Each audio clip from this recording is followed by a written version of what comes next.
को अपन मान लो, इसको जलाधारी मानो, जहां से जल बहता, ठीक है। ये गोल भाग जलाधारी जिस पर शिवपिंडी रखी है, यहीं पर अपन गणेश जी कार्तिकेय का स्थान, बीच में अशोक सुंदरी का स्थान मान रहे।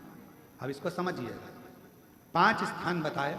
पहला स्थान भगवान शंकर के पूरे शिवलिंग का मध्य भाग, ये पूरा जो शिवलिंग है शिव जी का, उस शिवलिंग का मध्य भाग प्रथम। द्वितीय है जहां पर गंगा का अविरल धारा निरंतर बह रही है, द्वितीय स्थान गंगा की धारा का मूल बिंदु शिखा, पहला। दूसरा, तृतीय स्थान उसी के सामने जो जलाधारी का पटका दिख रहा हो, दिखता है जलाधारी का सामने का हिस्सा, भीतर का हिस्सा नहीं, जिस पे रखा है वो हिस्सा नहीं, सामने जो दिख रहा है।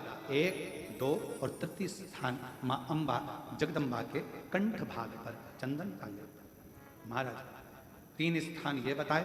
चौथा स्थान जहां से जल नीचे गिर रहा है, जल गिरने का जो स्थान छोटा सा एक भाग रहता है, जितनी जगह रहती है उसके मध्य भाग, चतुर्थ स्थान।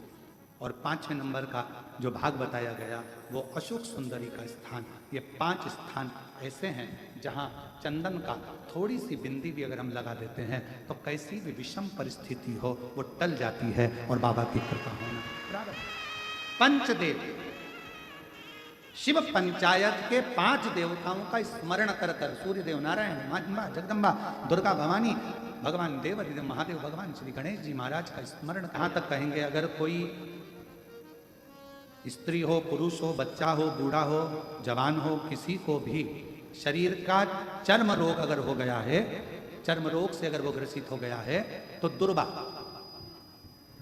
जानते हो दुर्वा, सोमवार की अष्टमी के दिन यही 5 स्थान पर दुर्वा को समर्पित करें और वही दुर्वा वापिस लेकर, और 5 दिन तक लगातार एक एक दुर्वा जो स्थान बताए हैं, प्रथम स्थान की दुर्वा पहले, द्वितीय स्थान, तृतीय स्थान की तीसरे दिन, चौथे स्थान की चौथे दिन, 5वें स्थान की 5वें दिन उस दुर्वा का सेवन करे धीरे धीरे।